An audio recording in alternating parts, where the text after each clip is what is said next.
Yeah, you're a legend. I'm curious. Earlier you said rest in peace, Chris Dorner. Now, his I feel like his story and his manifesto, I feel like that's such an interesting topic that doesn't get brought up enough, because I do feel like it's kind of like, depending on your perspective on it. I mean, obviously nobody should ever condone like people dying and stuff, but I always was thinking in my head, I was like, man, I wonder if anybody will ever tackle that topic from like a conceptual way through hip hop, whether it's a record, whether it's telling that story. Maybe I'll keep you in the game. I can't throw it for you, Kev, but we definitely did bring something up like that on the record. I appreciate you saying that. Yeah, because I feel like you would be the guy to do it. I'm the guy that did it already. Okay. It's coming out. But I mean, like I said, we don't do gratuitous violence. We talk about what it is in terms of what that exposes, right? The fact that people were so scared of him that they decided to shoot other people that weren't even him.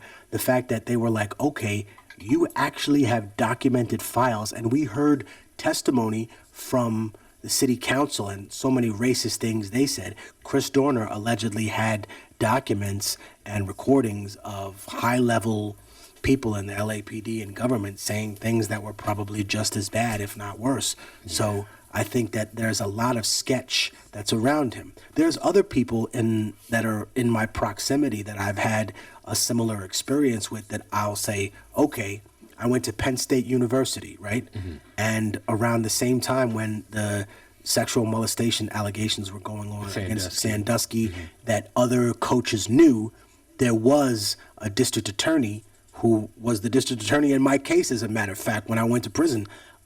His name was Ray Gricar, and he was investigating the Sandusky stuff. And guess what? He was disappeared.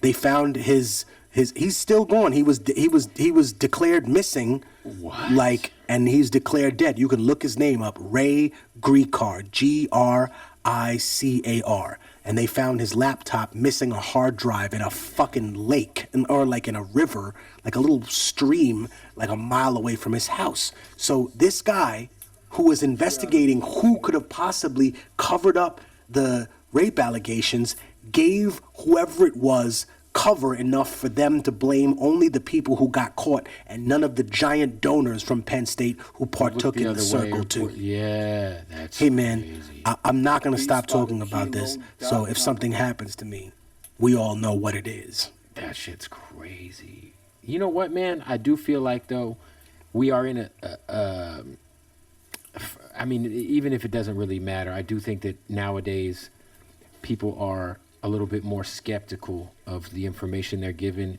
and they try to dig in a little bit under the surface, a little bit more than you know. I feel like that's obviously the internet's kind of changed a lot of just the way people think, and hopefully, like you said, hopefully people can snap out of this fucking weird tribal, like extreme, I'm over here or I'm over here, and if you don't agree with me on this, but you agree with me on 10 other things, but you don't agree with me on this, it's fuck you, you're over there. It's like...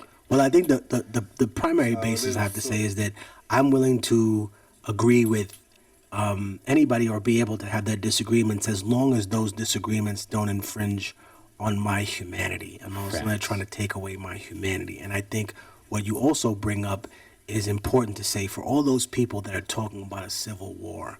Just remember, the only winners of a civil war in the United States will be China and Russia. You'll hand them the planet. Good luck, though. That's how we're going to end the interview.